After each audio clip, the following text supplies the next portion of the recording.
शराबबंदी के मामले में आप क्या कहना चाहेंगे बिट्टू जी?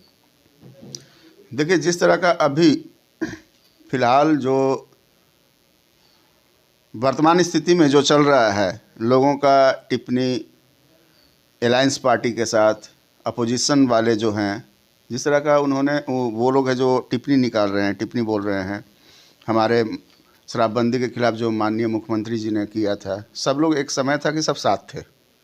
लेकिन कहते हैं ना कि शुरू में जब आपकी वजूद अच्छी होती है सब लोग साथ होते हैं, और बाद में जब उनको इन सब चीज़ों से जब नुकसान होने लगता है, उनको कुछ चीज़ों की कमियां पड़ने लगती है, उनके सहयोगी दल, सहयोगी लोग जो होते हैं, उनको दिक्कतों का सामना करना पड़ जाता है, तो फिर उन्हीं का पलटवार है जो गलत ढंग से आने लग जाता है।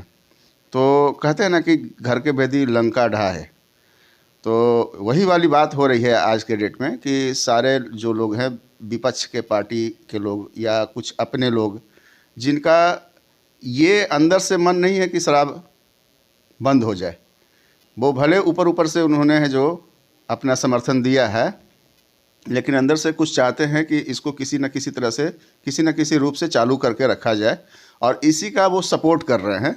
और कहीं ना कहीं किसी न किसी तरह से, किसी न किसी प्रकार से विद्या लगा के, बुद्धि लगा के वो इसमें सेंध करना चाहते हैं। और ऐसे कार्यों को करते हुए वो है जो हमारे पार्टी विशेष को और हमारे जो विकास पुरुष हैं माननीय मुख्यमंत्री जी हमारे जो नीतीश कुमार जी हैं, उनको किसी न किसी तरह से बदनाम करने की कोशिश कर रहे हैं वो।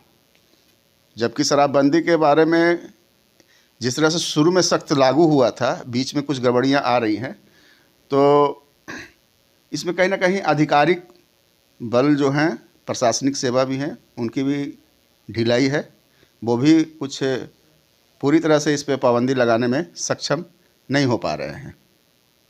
आपके नेता ने कहा है कि दया प्रकाश सिन्हा पर कि उनसे चाहिए सरकार को, केंद्र सरकार को, कि पद्मश्री और राष्ट्रीय अकादमी पुरस्कार जो है वो सब वापस ले जाए। इस पर आपका क्या मंतव्य है? देखिए, हम लोग अपने आने वाले पीढ़ियों को ये शिक्षा देते हैं कि हमारे जो महापुरुष हैं, हमारे जो आगे के जो भविष्य में जो हम लोग निर्गत करते हैं कि क्या पढ़ना है, क्या जानना है, क्या समझना है, क्या हम लोग अपने बच्चों को भविष्य में दे रहे हैं, वो सारा है जो डिपेंड करता है पीछे की जो भी वक्तव्य है और पीछे का जो भी विवरण है महापुरुषों का लिखा हुआ, उनके किताबों को पढ़ के, स्कूली शिक्षा से उन्हें हम है जो एक सही ज्ञान देते हैं। और जिस तरह की दया प्रकाश सिन्हा जी का जो वक्तव्य आया है, लोगों के बीच आया है, हमारे समाज के बीच, कि उन्होंने है जो अशोक सम्राट, जो चक्रवर्ती अशोक सम्राट हमारे राजा हुआ करते थे, उनका जो उन्होंने समानता औरंगजेब से जो की है, तो कल हो के क्या ये मुद्दा हमारे बच्चों के सामने नहीं आएगा, हमारे जो आने वाले पीढ़ी हैं उनके सामने नहीं आएगा। और अगर हम लोग सब इसी का, अगर इस पे कुछ नहीं बोलते हैं, तो ये चीज़ें उनको भी समझ में आएगी, तो हमारा तो सारा इतिहास ही चेंज हो जाएगा। तो ये एक तरह से छोटा प्रहार किया गया है जिससे कि पूरे किले को ढहा जाए, पूरे इतिहास को बदल दिया जाए, और आने वाले पीढ़ियों को एक नया ज्ञान देने की ज़रूरत उन्होंने ये महसूस की है। तो हम ऐसा होने नहीं देंगे, क्योंकि हमारे अशोक सम्राट का जो आचरण और जो उनका जो नीति है उसको हम लोग जानते हैं पूरी तरह से, और उसका जो उन्होंने जो समानता औरंगजेब से किया है ये कतई बर्दाश्त नहीं होगा। और इसके पुरजोर विरोध में हमारे माननीय जो उपेंद्र कुशवाहा जी हैं, संसदीय बोर्ड के अध्यक्ष एवं वरिष्ठ नेता हैं, बहुत ही ज्ञानी हैं, प्रोफेसर भी रह चुके हैं और आचार्य हैं, काफ़ी ज्ञानवंत पुरुष हैं, उन्होंने इसका विरोध किया है। और हम सारे कार्यकर्ता मिलके उनके साथ हैं और इसका पुरजोर विरोध कर रहे हैं। और इसका आपको पता भी चल रहा होगा, पूरे बिहार राज्य में आज के डेट में काफ़ी आंदोलन भी हो रहा है, उनके पुतला को दहन भी किया जा रहा है। और हम लोग तब तक उनके साथ हैं जब तक कि इस मांग को पूर्ण रूप से माना नहीं जाता है, जब तक हम लोग इसका विरोध करेंगे।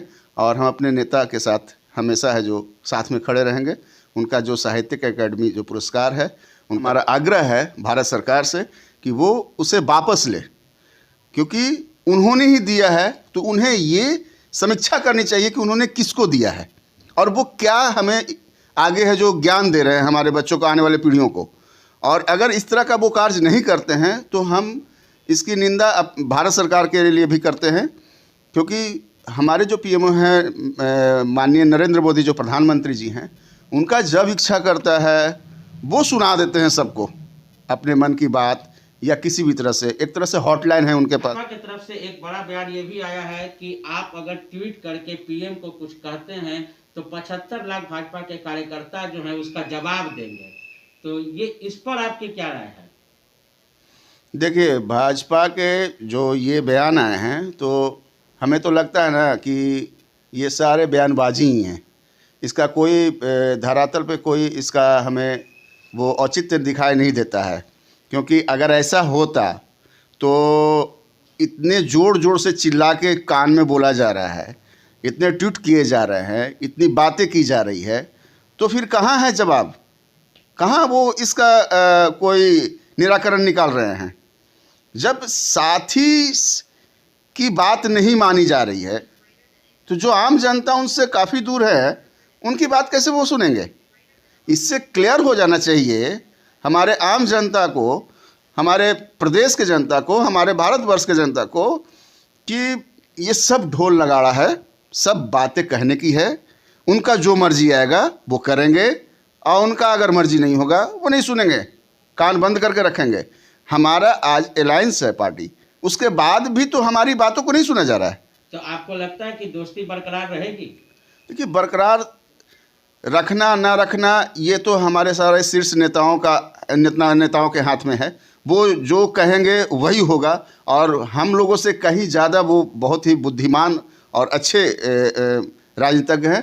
हम लोग तो उनके एक छोटे से मात्र केंद्र बिंदु हैं, छोटे छोटे कार्यकर्ता हैं। निर्णय उन्हीं के हाथ में है, अब वो जो कहेंगे वही सर्वोपरि है और हम उनके साथ हमेशा रहेंगे। और इतने लेवल की बात जो है टूटेगी, क्या होगा, इसके बारे में हम कुछ बोल नहीं सकते हैं और न हम बोलना चाहते हैं फिलहाल।